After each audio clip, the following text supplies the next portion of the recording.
Czy szanowni państwo to słyszeli? Tak brzmi zupełnie nowy, przepiękny Royal Enfield Classic 650. Klasyczna estetyka, tradycja i szczypta nowoczesności. Mieszanka, która sprawia, że serce bije szybciej.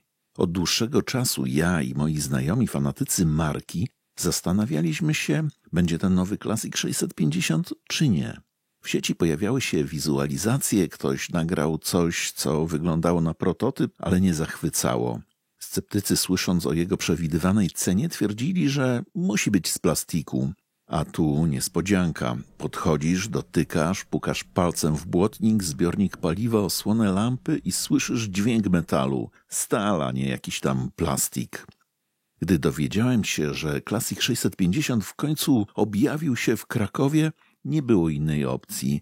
Razem z synem ruszyliśmy autostradą z odległego Przemyśla i oto jest. Stoi w salonie na wprost wejścia i wygląda zjawiskowo. Sercem tej maszyny jest dobrze znany czterosuwowy Twin o pojemności 648 cm.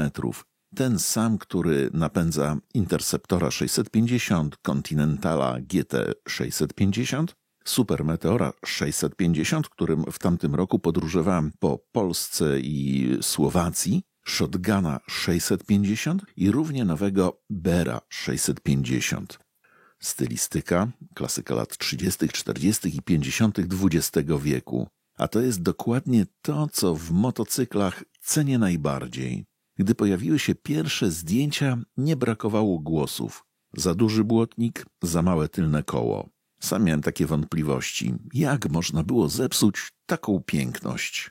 Mam przecież w garażu klasika 350, który im dłużej oglądasz, tym piękniejszy się wydaje. Ikona klasycznego stylu jak nic. A teraz widząc nowego Royal Enfielda Classica 650 na żywo, nie mam już wątpliwości.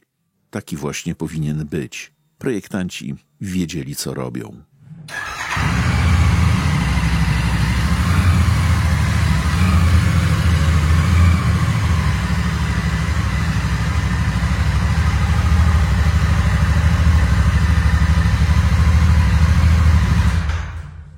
A teraz pierwsza jazda w Polsce. Zaledwie kilka metrów, ale krew w moich żyłach ruszyła szybciej niż paliwo w przewodach paliwowych.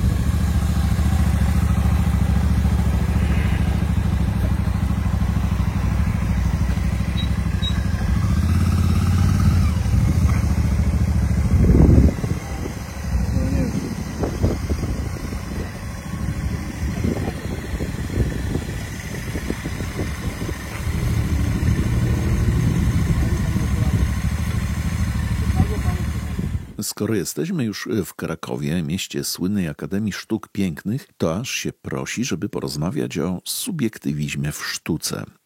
Royal Enfield Classic 650 będzie dostępny w kilku wersjach kolorystycznych, a ja, przyznam się szczerze, wciąż nie wiem, który podoba mi się najbardziej. Czarny z chromem czy teal green, czyli piękny turkus.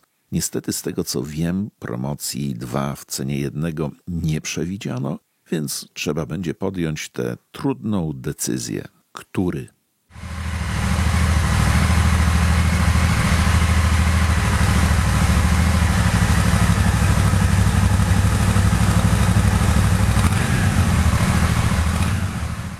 Na koniec pełni wrażeń, przynajmniej ja, ruszyliśmy spojrzeć na Wawel, pogadać ze starymi bogami, przejść się po Starym Mieście i trochę ochłonąć. Dziękuję za oglądanie. Jestem ciekaw, jak wam się podoba nowy Classic 650 i który kolor skradł wasze serca. Jak zwykle czekam na wasze komentarze i opinie. Jeśli film wam się podobał, będzie mi miło za kciuki w górę. Pozdrawiam w świetle zachodzącego słońca i do zobaczenia w kolejnych odcinkach. Grzegorz.